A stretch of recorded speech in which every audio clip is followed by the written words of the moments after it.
नमस्कार। BSc part third के physical chemistry के चैप्टर केमिकल काइनेटिक्स में आज हम अभिक्रिया की कोटि के निर्धारण की विधि या determination of order of reactions की स्टडी करेंगे।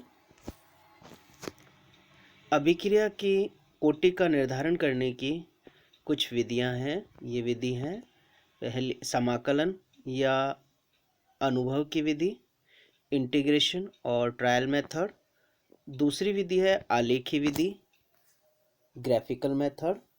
तीसरी विधि आंशिक परिवर्तन विधि, फ्रैक्शनल चेंज मेथड, या इसे हम एक दूसरे नाम से भी जानते हैं अर्धायु की विधि या method of half life periods. चौथी विधि जो है आरंभिक वेग या वांट ऑफ वेगदर्शी विधि है, इनिशियल रेट और वांट ऑफ डिफरेंशियल मेथड। और पांचवी विधि जो है वो हमारी ओस्टवर्ल्ड विलगन या ओस्टवर्ल्ड पार्थक्य विधि। इन पांचों विधि द्वारा हम अभिक्रिया की कोटि का निर्धारण कर सकते हैं। अब इसमें सबसे पहले ले हम समाकलन या ट्रायल मेथड, इंटीग्रेशन और ट्रायल मेथड। जीरो ऑर्डर के लिए हमने देखा, जीरो ऑर्डर के लिए के जीरो जो है हमारा होता है k zero equal to x upon t, या फर्स्ट ऑर्डर के लिए अगर हम देखें तो k one equal to 2.303 upon t log a upon a minus x होता है। इसी तरह सेकंड ऑर्डर के लिए अगर हम के टू लें तो अगर सांद्रताएं दोनों अभिकारकों की सांद्रताएं समान है तो के टू होगा 1/t dot x upon a into a minus x, और अगर सांद्रता भिन्न है तो के टू होगा 2.303 upon t a minus b log b a minus x upon a b minus x. तो इन समाकलित वेग समीकरण में हम प्रयोग से भिन्न भिन्न समय पर अभिकारकों की भिन्न भिन्न सांद्रता का मान ज्ञात कर लेते हैं, और भिन्न भिन्न समय पर अभिकारकों की भिन्न भिन्न सांद्रताओं का मान इन समाकलित वेग समीकरण में रखते हैं। मान लो जैसे हमने केवल प्रथम कोटि की अभिक्रिया के समाकलित वेग समीकरण में टी भिन्न भिन्न समय पर यानी टी पर प्रारंभिक सांद्रता और ए माइनस एक्स का हम मान रखते हैं, और केवल अगर मान समान आता है तो फर्स्ट ऑर्डर होगी। यदि हम k to equal to 1/t dot x upon a into a minus x यानी द्वितीय कोटि की समाकलित वेग समीकरण में अभिकारकों की सांद्रता और समय का मान रखते हैं और के टू समान आता है तो अभिक्रिया की कोटि 2 होगी। तो इस तरह से हम भिन्न भिन्न समाकलित वेग समीकरण में क्रियाकारकों के भिन्न भिन्न समय पर सांद्रता का मान रखकर के मान ज्ञात करते हैं। यदि के समान आता है तो जिस कोटि की अभिक्रिया के समाकलित वेग समीकरण में हमने मान रखने पर जो के समान आया वह उस अभिक्रिया की कोटि होगी। जैसे मान लो फर्स्ट ऑर्डर में अगर के वन का मान समान आता है तो फर्स्ट ऑर्डर होगी। अगर के टू में अगर हम रखते हैं सेकंड ऑर्डर के लिए समाकलित वेग समीकरण में मान रखते हैं और के टू समान आता है तो अभिक्रिया की कोटि सेकंड होगी। तो यह एक हिट एंड ट्रायल मेथड है, अर्थात इसमें हम जो प्रायोगिक मानों को रखते हैं और वेग नियतांक समान आता है, के समान आता है तो अभिक्रिया की कोटि उस समाकलित वेग समीकरण के लिए यानी उस अभिक्रिया की कोटि के लिए अगर के1 का मान समान होता है तो वह अभिक्रिया की कोटि होगी। तो यह हिट एंड ट्रायल मेथड है। दूसरी विधि हम ले आलेखी विधि, ग्राफिकल मेथड। शून्य कोटि के लिए हमने देखा के जीरो जो है शून्य कोटि के लिए के जीरो हमारा है एक्स अपॉन टी। यदि हम x और t के बीच ग्राफ प्लॉट करें और एक सीधी रेखा आता है तो यह शून्य कोटि की अभिक्रिया होगी। अगर हम प्रथम कोटि के लिए देखें, प्रथम कोटि के लिए k one equal to 2.303 upon t log a upon a minus x है, तो यदि हम t और लॉग ए माइनस एक्स या t और log a upon a minus x के बीच ग्राफ खींचे और वो एक सीधी रेखा आती है तो इसका मतलब अभिक्रिया की कोटि प्रथम कोटि की होगी, अभिक्रिया होगी। और यदि हम द्वितीय कोटि के लिए लें, द्वितीय कोटि के लिए के to equal to 1/t 1 upon a minus x minus 1 upon a है। इसके लिए अगर हम t और a upon a minus x या हम 1 upon a minus x minus 1 upon a के बीच ग्राफ खींचे तो अगर सीधी रेखा प्राप्त होती है तो यह अभिक्रिया द्वितीय कोटि की अभिक्रिया कहलाएगी। तो इस तरह से हम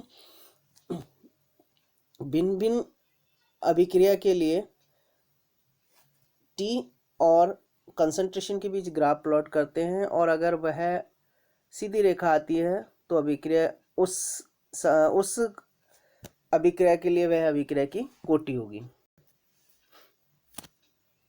एक अन्य पद्धति से भी हम आलेखी विधि द्वारा कोटि का निर्धारण कर सकते हैं। जैसे मान लो कोई n कोटि की अभिक्रिया है, तो उसके लिए अभिक्रिया वेग समीकरण हमारा क्या होगा, dx upon dt equal to kn a minus x की पावर n।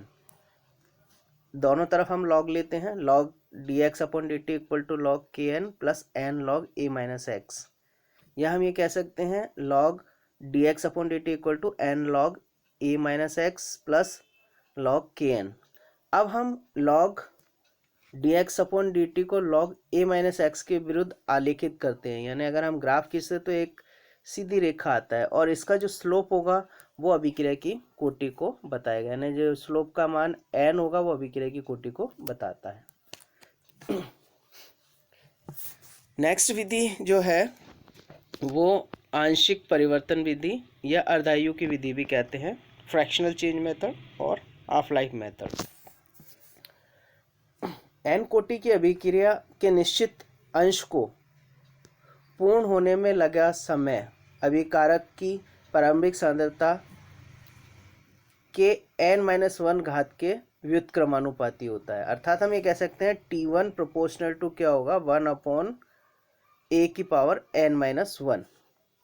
अब अगर हम दो भिन्न भिन्न एक्सपेरिमेंट के लिए लें, दो भिन्न भिन्न एक्सपेरिमेंट के लिए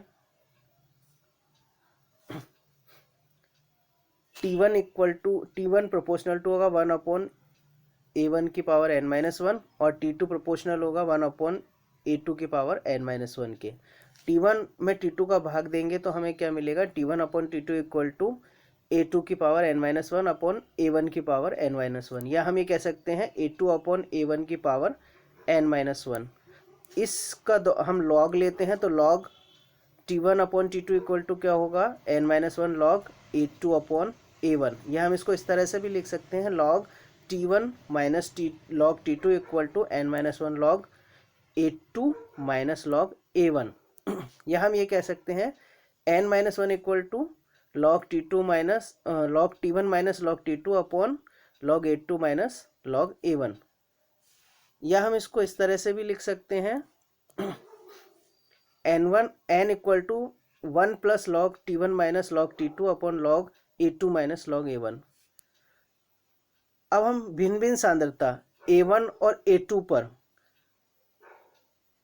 भिन्न भिन्न समय पर अब हम भिन्न भिन्न सांद्रता वाले दो यदि हम अभिकारक की भिन्न भिन्न सांद्रता a1 और a2 लें और एक निश्चित अभिक्रिया पूर्ण होने पर हम समय T1 और T2 नोट कर लें, तो a1 a2 और T1 और T2 का मान इस इक्वेशन में रखकर हम अभिक्रिया की कोटि का निर्धारण कर लेते हैं।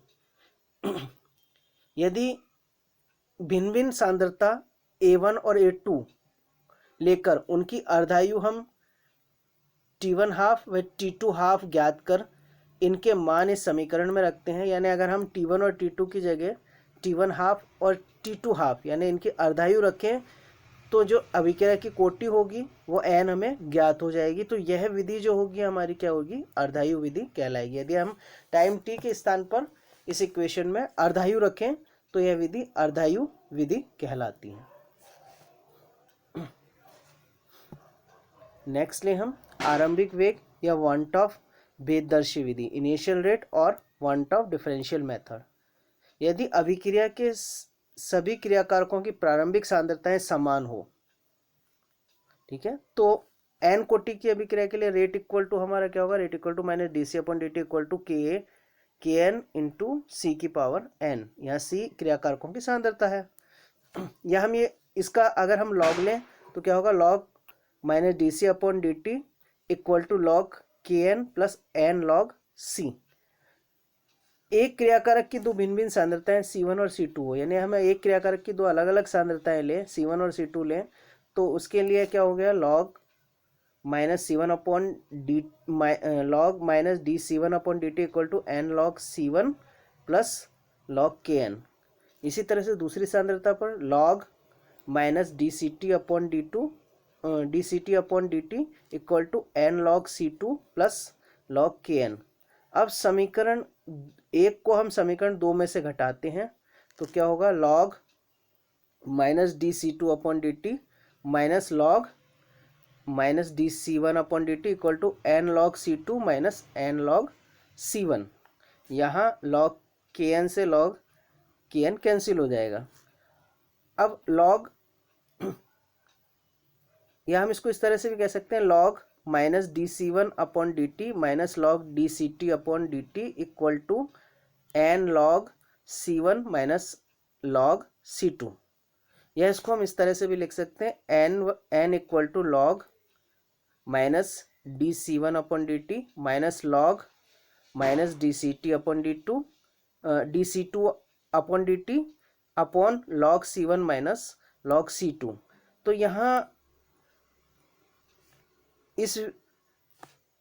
हम क्रियाकारक की दो सांद्रताओं पर अलग अलग अभिक्रिया दर ज्ञात करके, अभिक्रिया दर d c one upon d t और d c two upon d t, यानी अलग अलग सांद्रताओं पर अभिक्रिया की दर ज्ञात करके और उनका मान उपरोक्त समीकरण में रखकर हम अभिक्रिया की कोटि n ज्ञात कर लेते हैं। तो यह हमारी आरंभिक वेग या वन टॉप वेगदर्शी विधि कहलाती है। नेक्स्ट ले हम ओस्टवर्ल्ड विलगन या पार्थक्य विधि या ओस्टवर्ल्ड आइसोलेशन मेथड। इस विधि में हम किसी एक अभिकारक की सांद्रता को छोड़कर बाकी अभिकारकों की सांद्रता को आधिक्य में लेकर उस अभिकारक के सापेक्ष अभिक्रिया की कोटि ज्ञात कर लेते हैं। जैसे कोई इक्वेशन हमारी लें, x a plus y b plus z c equal to product बना रहा है। अब हम क्या करते हैं, तो इसके लिए जो रेट है हमारी वो क्या होगी, d x upon d t equal to k a की पावर एक्स इंटू बी की पावर वाई इंटू सी की पावर जेड। तो अभिक्रिया की कोटि क्या होगी, x plus y plus z. अब हम इस अभिक्रिया की हमें कोटि ओस्टवर्ल्ड विलगन विधि से ज्ञात करनी है। तो हम पहले किसी एक अभिकारक, जैसे मान लो हम अभिकारक ए की सांद्रता के सापेक्ष बी और सी की सांद्रता को हम आधिक्य में लेते हैं। तो बी और सी की सांद्रता में आधिक्य में होने के कारण इनकी सांद्रता में परिवर्तन नहीं होगा। तो अभिक्रिया की कोटि जो होगी वो केवल किसके कारण होगी, ए के कारण ही होगी। तो अभिक्रिया की कोटि मान लो जब हम बी और सी को आधिक्य में लें तो जो अभिक्रिया की कोटि होगी वो क्या होगी, एक्स, यानी d x upon d t equal to k a की पावर एक्स। तो अभिक्रिया की कोटि एक्स होगी। इसी तरह से जब हम क्या करते हैं, बी के कंपैरेटिवली यानी बी की तुलना में ए और सी को आधिक्य में ले लेते हैं। यानी हमने ए और सी को आधिक्य में ले लिया, तो ए और सी को आधिक्य में लेने पर इसकी सांद्रता में परिवर्तन नगण्य होगा। अतः अभिक्रिया की कोटि किसके कारण होगी, केवल बी के कारण। तो d x upon d t equal to क्या होगा, के वी की पावर वाई, यानी अभिक्रिया की कोटि वाई होगी। अब हम तीसरे एक्सपेरिमेंट में क्या करते हैं, ए और बी इसको आधिक्य में ले लेते हैं। सी की तुलना में ए और बी को आधिक्य में लेने के कारण ए और बी की सांद्रता में परिवर्तन नगण्य होगा। अतः अभिक्रिया की कोटि केवल सी के कारण होगी। तो हम क्या कह सकते हैं, d x upon d t equal to k c की पावर जेड। तो यहाँ अभिक्रिया की कोटि क्या होगी, जेड। तो इस तरह से एक एक करके यानी एक एक अभिकारक की तुलना में हम बाकी अभिकारकों को आधिक्य में लेकर अभिक्रिया की कोटि ज्ञात कर लेते हैं और इन सभी का योग करके संपूर्ण अभिक्रिया की कोटि ज्ञात कर लेते हैं। तो यहाँ हम एक्स इसका या इस अभिक्रिया के लिए अभिक्रिया की कोटि एक्स हुई, इस अभिक्रिया के लिए वाई और इस अभिक्रिया के लिए जेड हुई। तो एक्स वाई और जेड तीनों का योग करके यानी अभिक्रिया की कोटि संपूर्ण अभिक्रिया कोटि ज्ञात कर लेते हैं। तो यह हमारे ओस्टवर्ल्ड विलगन या पार्थक्य विधि कहलाती है। तो इस तरह से हम अभिक्रिया की कोटि का निर्धारण कर सकते हैं। इसमें कौन कौन सी विधि हमने देखी, एक तो हमने देखी समाकलन विधि, दूसरी विधि हमने देखी आलेखी विधि, तीसरी विधि हमने आंशिक परिवर्तन विधि अर्धायु की विधि, चौथी विधि हमने आरंभिक वेग या वन टॉप वेगदर्शी विधि और पांचवी ओस्टवर्ल्ड विलगन विधि। Thank you.